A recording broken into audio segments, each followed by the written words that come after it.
Hey everyone, welcome back to another FlowLab tutorial. So this one is only going to involve FlowLab a little bit. I'm going to continue my Pong game series and I'm going to actually start doing some graphics. I just need to. As an artist, I need to get away from these solid colors and actually see what my game is going to start to look like before I continue on with more coding. And that's just a personal choice. But I'm going to show you how to go ahead and start making some of your sprites for your Pong game. I'm going to start off with a paddle here.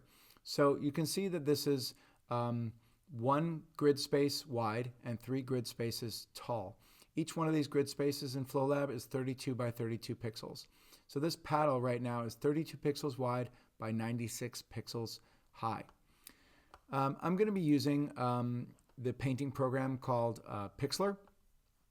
And so the other day I drew up a couple of quick sketches for some concept images for the paddle and the ball using the theme of steampunk, which is the direction that I think I want to go with this. So the first thing I want to show you is that we need to figure out how big your canvas is going to need to be inside Pixlr so that you can go ahead and get your design. So you kind of have to know the dimensions.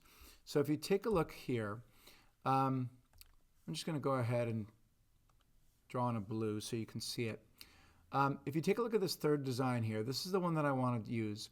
And so that's 32 pixels wide, and this is 96 pixels tall. And so that's great. But the problem is that I have these other decorative elements, these little chimney stacks here that I want to incorporate as well.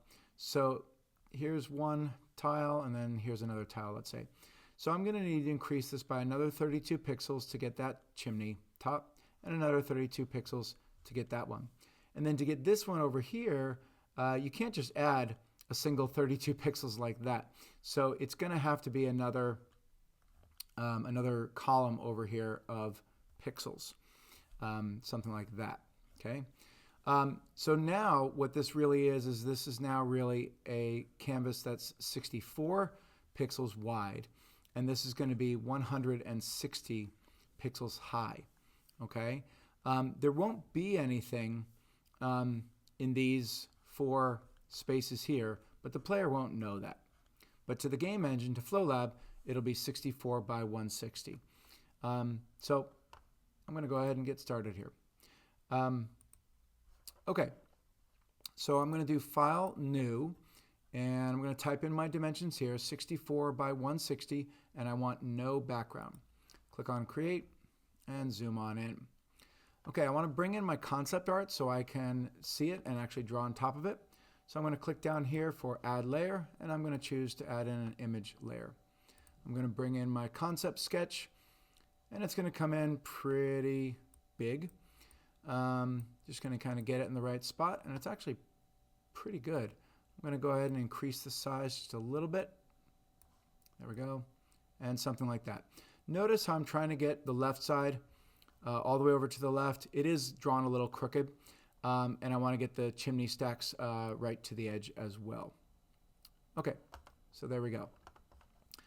So now what I want to do is I want to get some colors in here. A lot of artists, if you decide your color palette first, then you're more focused. You don't have to keep fiddling with the color wheel, and you can just have your colors there, like an artist loads up their color palette, and you can just get going. So one site that I highly recommend is called Photochrome.io, and it's great because you can just type in whatever you want, and it'll give you a whole bunch of different color schemes. So I'm going to go ahead and type in steampunk. And so now it's searching the website called Unsplash, and then it's finding photos and generating color schemes from those photos, which I think is really cool. So you can see right here it gave me a 5 color scheme here, but I'd like a little more variety. So I'm just going to scroll through here, and you can see that there's a whole bunch. I do wish that they would give me more photos. Like when I hit the bottom here, that's it. These are the only ones. So I don't know if I can change it at all. I can search again, but it seems to give me the exact same photos. So I wish there were a little bit more. So that's the only bummer about it. I'm happy with this photo down here in the bottom left-hand corner. So I'm going to go ahead and take a screenshot, and I'm going to grab the entire photo, including these 5 colors. Now I'm going to go back to Pixlr, and I'm going to go to the Layers toolbar, and I'm going to say Add a Layer, Image Layer, and I'm going to go ahead and choose my screenshot. And it comes in, and just resize it, bring it out here. And with the Arrange tool, you can come up here and you have 4 tools that will help you adjust your layers. You can click to rotate it left and right. You can rotate it to the right. You can flip it horizontally, and you can flip vertically up and down. So I'm going to go ahead and rotate it to the left and do that so I can see the colors, and I want to be able to see some of the photograph as well. Okay, so now I'm going to come over to the layers, and I'm going to add this time an empty layer. I'm going to name the layer by clicking on the dots, and I'm going to go ahead and call this colors. Okay, so now I'm going to sample the colors that I want to use, or I think I want to use for my project, and then I'm just going to brush them in over here on the right hand side where I have some open space.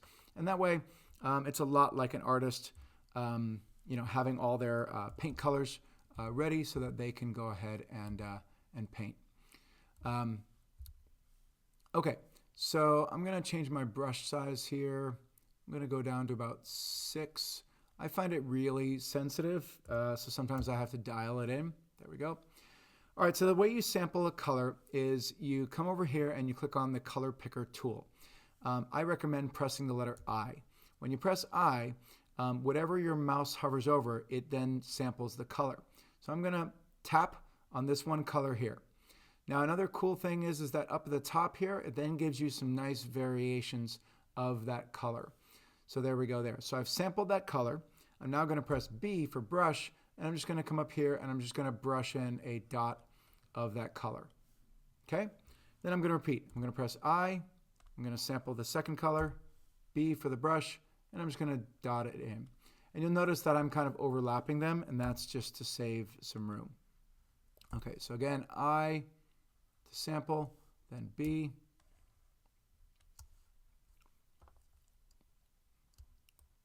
Just zoom out here so I can go faster. Oops, I guess I already got that one. Okay, so I usually try to get at least 5. I might get a couple more in there just for variety's sake. Okay, so that's good. So that's pretty good, but I also like the really bright light bulb colors that are in this, so I want to just grab a couple of those.